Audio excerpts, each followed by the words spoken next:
अस्सलाम वालेकुम जी। Fundamental of physics Halliday Resnick Walker का 10th एडिशन है। चैप्टर 11 चल रहा है। Rolling torque and angular momentum problem number 10 है।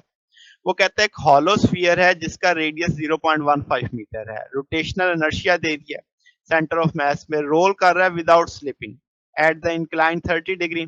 वो कहता है सर्टेन पोजीशन पे उसकी टोटल काइनेटिक एनर्जी 20 जूल है। इसका अंदर काइनेटिक दोनों का सम दे दिया उसने, रोटेशनल का भी और आपके पास लीनियर का भी। वो कहता है how much this kinetic energy is rotational, कि इब्तदाई जो एनर्जी है इसमें से कितना हिस्सा रोटेशनल का होगा। What is the speed of centre of mass the sphere at the initial position, हमसे ओमेगा पूछी जा रही है। फिर वो कह रहा है स्फीयर अगर 1 मीटर ऊपर चला जाता है इनिशियल पोजीशन से, अब उसकी टोटल काइनेटिक एनर्जी कितनी होगी। और क्योंकि ऊपर जा रहा है ना, तो काइनेटिक शिफ्ट होनी चाहिए पोटेंशियल में, तो इस लिहाज से पूछ रहा है कि अब टोटल कितनी होगी। और स्पीड उसकी सेंटर ऑफ मास की पूछ रहा है, फिर यानी एंगुलर वेलोसिटी पूछ रहा है। तो इब्तदाई तौर पे अगर हम बात करें सारी की सारी काइनेटिक एनर्जी है, तो जैसे मैंने कहा दोनों हिस्से होंगे, रोटेशनल भी लीनियर भी। वैल्यूज प्लेस कर दी, आर ओमेगा हम जानते हैं वी होता है, इसमें से 1/2 एम वी कॉमन ले लिया। अब इस सारे में से हम जानते हैं ये सारा ट्रांसलेशनल काइनेटिक एनर्जी है, तो इस सारे को दूसरी तरफ ले जाएंगे 3/5, ये 12 जूल की आ जाएगी ट्रांसलेशनल। तो टोटल 20 जूल थी, 12 जूल किसने ले लिए, ट्रांसलेशनल ने। तो हम कहेंगे रोटेशनल किसके बराबर आ जाएगी, 8 जूल के बराबर। तो ये कितने परसेंट बनेगी, तो रोटेशनल ओवर टोटल कर देंगे, ये 40%। तो 40% जो इब्तदाई एनर्जी थी काइनेटिक, उसका वो 40% रोटेशनल एनर्जी होगी।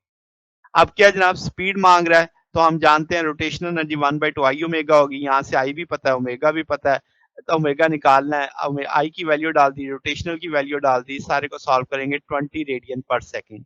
अगर इसे लीनियर में कन्वर्ट करना चाहेंगे, एट द टेंजेंशियल कह लें, तो वो आपके पास रेडियस पता है, एंगुलर पता है, तो 3 मीटर पर सेकेंड आ जाएगी। अब सी पॉइंट पे वो जाके कहता है 1 मीटर अप हो गया। अगर अप हुआ है तो पोटेंशियल एनर्जी जब 1 मीटर और ऊपर गया, तो हाइट जो वर्टिकल कंपोनेंट होगा उससे पोटेंशियल एनर्जी पता चलेगी।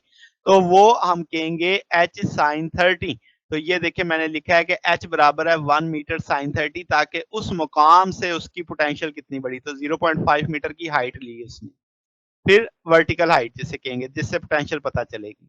अब हम अगर मैथ देखें उस बॉल का, तो यहाँ से निकाला जा सकता है, आर भी पता है, आई भी पता है, सारी 2.7 kg आ जाएगा। एनर्जी कंजर्वेशन ले लेंगे, शुरू में सारी कनेटिक थी, अब जैसे चूंकि वो ऊपर गया है तो कनेटिक कुछ हिस्सा कनेटिक में, कुछ हिस्सा पोटेंशियल में आ जाएगा। अब 20 जूल तो शुरू की थी, फाइनल मुझे नहीं पता, तो हम कहेंगे एम भी पता है, जी भी पता है, एच भी पता है, तो 6.9 जूल। यानी कि वो 20 जूल में से अब बच गई कितनी, 6.9 जूल, बाकी चली गई पोटेंशियल में। तो अब यहाँ से एंगुलर वेलोसिटी निकाल लेते हैं। तो हम शुरू में जानते हैं कि रोटेशनल एनर्जी कुल एनर्जी का 40% थी, यानी 0.4। तो यहाँ पे जो एनर्जी आई है इसका 0.4 अगर मैं लेता हूं, तो वो रोटेशनल एनर्जी उस मुकाम की होनी चाहिए। तो उस मुकाम पे जो मैंने वैल्यू डाल दी, यहाँ से ओमेगा की वैल्यू मुझे चाहिए, बाकी सारे फैक्टर 2 से कट जाएगा, 3 दूसरी तरफ चला जाएगा। तो यहाँ से अब आप इस सारे को सॉल्व करेंगे, तो ये सॉरी यहाँ पे मैंने 2 लिख दिया, ये 3 आएगा।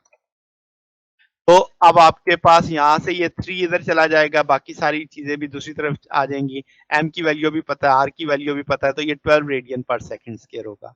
तो यहाँ से सारे को सॉल्व करेंगे, तो आर भी पता है, ओमेगा भी पता लग गया, 1.8 मीटर पर सेकंड, यानी 1 मीटर ऊपर जाके उसकी जो वेलोसिटी होगी 1.8 मीटर पर सेकंड होगी।